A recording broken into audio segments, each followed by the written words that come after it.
फिर सालाना इम्तिहान हुआ और कुछ ऐसा संयोग हुआ कि मैं फिर पास हो गया और भाई साहब फेल हो गए। मैंने बहुत मेहनत नहीं की, पर न जाने कैसे दर्जे में अव्वल आ गया। मुझे खुद अचरज हुआ।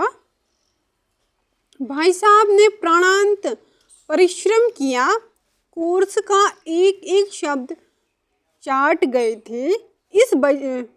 10 बजे रात तक इधर, 4 बजे भोर से उधर, 6 से 9:30 तक स्कूल जाने से पहले। मुद्रा क्रांति हीन हो गई थी, मगर बेचारे फेल हो गए।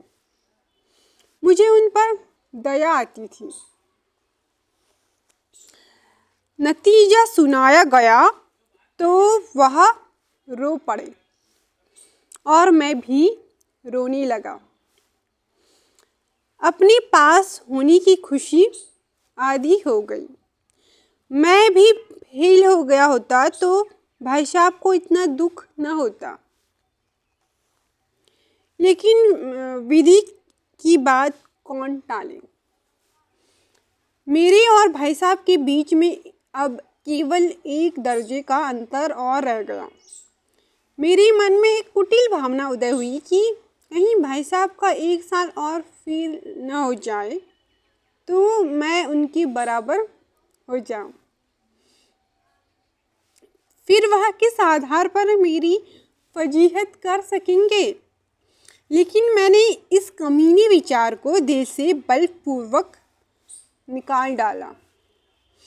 आखिर वह मुझे मेरे हित के विचार से ही तो डांटते हैं।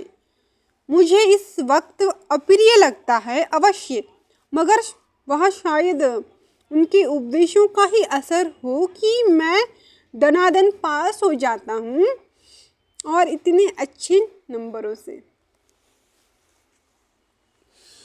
भाई साहब बहुत कुछ नर्म पड़ गए। कई बार मुझे डांटने का अवसर पाकर भी उन्होंने धीरज से काम लिया। शायद अब वह खुद समझने लगी थी कि मुझे डांटने का अधिकार उन्हें नहीं रहा, या रहा भी तो बहुत कम। मेरी स्वच्छंदता में भी बढ़ी। मैं उनकी सहिष्णुता का अनुचित लाभ उठाने लगा। मुझे कुछ ऐसी धारणा हुई कि मैं पास हो ही जाऊंगा, पढ़ूं या फिर न पढ़ूं। मेरी तकदीर बलवान है। इसीलिए भाई साहब के डर से जो थोड़ा बहुत पढ़ लिया करता था और अब सारा समय जो थोड़ा बहुत पढ़ लिया करता था वह भी बंद हो गया। मुझे कन कौवे उड़ाने का शौक पैदा हो गया था और अब सारा समय पतंगबाजी की ही भेंट होता था।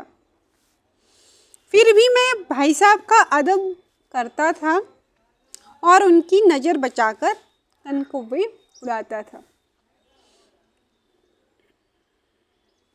माझा देना, कन्ने बांधना, पतंग टूर्नामेंट की तैयारियां आदि समस्याएं सब गुप्त रूप से हल की जाती थी। मैं भाई साहब को यह संदेश न करने देना चाहता था कि उनका सम्मान और लिहाज मेरी नज़रों में कम हो गया है।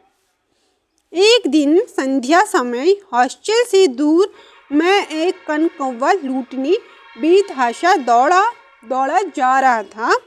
आंखें आसमान की ओर थी और मन उस आकाशगामी पथिक की ओर जो मंद गति से झूमता पतन की ओर चला आ रहा था। मानो कोई आत्मा स्वर्ग से निकलकर विरक्त मन से नए संस्कार ग्रहण करने आ रही हूँ। बालकों की पूरी सेना नंगे लग्गे और झाड़दार बांस लिए, लंबे और झाड़दार बांस लिए इसका स्वागत करने को दौड़ी आ रही थी। किसी को अपने आगे पीछे की खबर न थी। सभी मानव उस पतंग के साथ ही आकाश में उड़ रहे थे, जहाँ सब कुछ समतल है, ना मोटर कारें हैं, ट्राम, ना गाड़ियाँ। सहसा भाई साहब से मेरी मुठभेड़ हो गई, जो शायद बाजार से लौट रहे थे। उन्होंने वही हाथ पकड़ लिया और उग्र भाव से बोले, इन बाजारी लौंडों के साथ ठेले की कनकौवे के लिए दौड़ते हुए शर्म नहीं आती? तुम्हें इसका भी कुछ लिहाज नहीं है कि अब निजी जमात में नहीं हो, बल्कि आठवीं जमात में आ गए हो और मुझसे केवल एक दर्जा नीचे हो। आखिर आदमी को कुछ तो अपने पोजीशन का ख्याल रखना चाहिए। एक जमाना था कि लोग 8वां दर्जा पास करके नायब तहसीलदार हो जाते थे। मैं कितने ही मिडिल लचियों को जानता हूँ जो आज अव्वल दर्जे के डिप्टी मजिस्ट्रेट या फिर सुप्रिटेंडेंट हैं। कितने ही 8वीं जमात वाले हमारे लीडर और समाचार पत्रों के संपादक हैं। बड़े बड़े विद्वान उनकी मातहती में काम करते हैं और तुम उसी 8वें दर्जे में आकर बाजारी लौंडों के साथ कनकौवे के लिए दौड़ रहे हो। मुझे तुम्हारे इस कम अकली पर दुख होता है। तुम जहीन हो, इसमें शक नहीं है, लेकिन वह जेहन किस काम का जो हमारे आत्मगौरव की हत्या कर डाले। तुम अपने दिल में समझते होंगे मैं भाई साहब से महज एक दर्जा नीचे हूँ और अब उन्हें मुझको कुछ कहने का हक नहीं है, लेकिन यह तुम्हारी गलती है। तुमसे 5 साल बड़ा हूँ और चाहे आज तुम मेरी ही जमात में आ जाओ और परीक्षकों का यही हाल है, जो निसंदेह अगले साल तुम मेरी समकक्ष हो जाओगे और शायद 1 साल बाद मुझसे आगे भी निकल जाओ। लेकिन मुझ में और तुम में जो 5 साल का अंतर है, उसे तुम क्या खुदा भी नहीं मिटा सकता। मैं तुमसे 5 साल बड़ा हूँ और हमेशा रहूँगा। मुझे दुनिया का और जिंदगी का जो तजुर्बा है, तुम उसकी बराबरी नहीं कर सकते, चाहे तुम MA और D.Litt और फिर D.Phil ही क्यों न हो जाओ।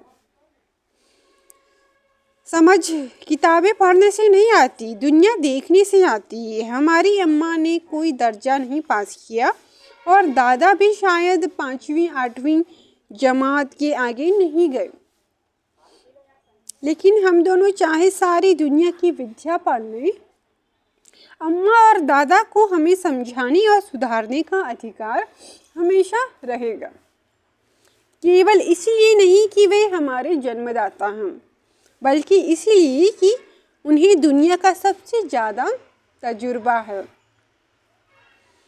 और रहेगा। अमेरिका में किस तरह की राज्य व्यवस्था है और 8वें हेनरी ने कितने ब्याह किए और आकाश में कितने नक्षत्र हैं, यह बात चाहे उन्हें मालूम न हो, लेकिन हजारों ऐसी बातें हैं जिनका ज्ञान उन्हें हमसे और तुमसे ज़्यादा है। देव न करे आज मैं बीमार हो जाऊं तो तुम्हारे हाथ पांव फूल जाएंगे। दादा को तार देने की सिवा तुम्हें और कुछ न सूझेगा, लेकिन तुम्हारी जगह दादा हो तो किसी को तार न दें, न घबराएं, न बदहवास हो। पहले पहचान कर इलाज करेंगे, उसमें सफल न हुए तो किसी डॉक्टर को बुलाएंगे।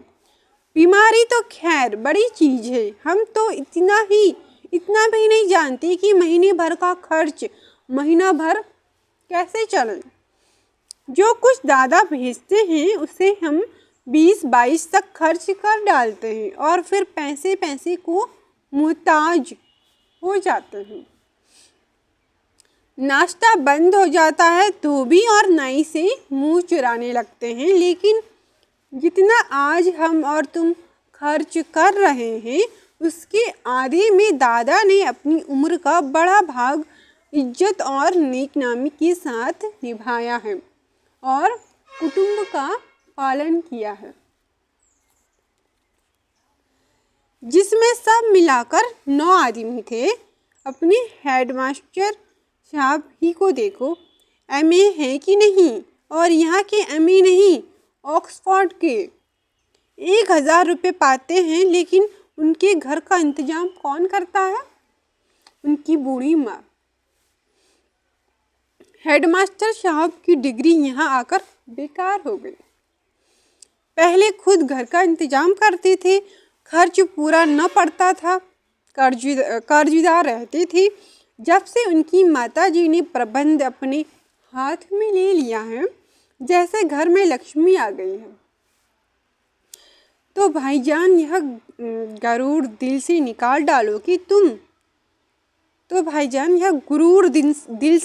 डालो कि तुम मेरे समीप आ गए हो और अब स्वतंत्र हो। मेरे देखते तुम बेराह न चल पाओगे। अगर तुम यूं न मानोगे तो मैं थप्पड़ दिखाकर इसका प्रयोग भी कर सकता हूँ।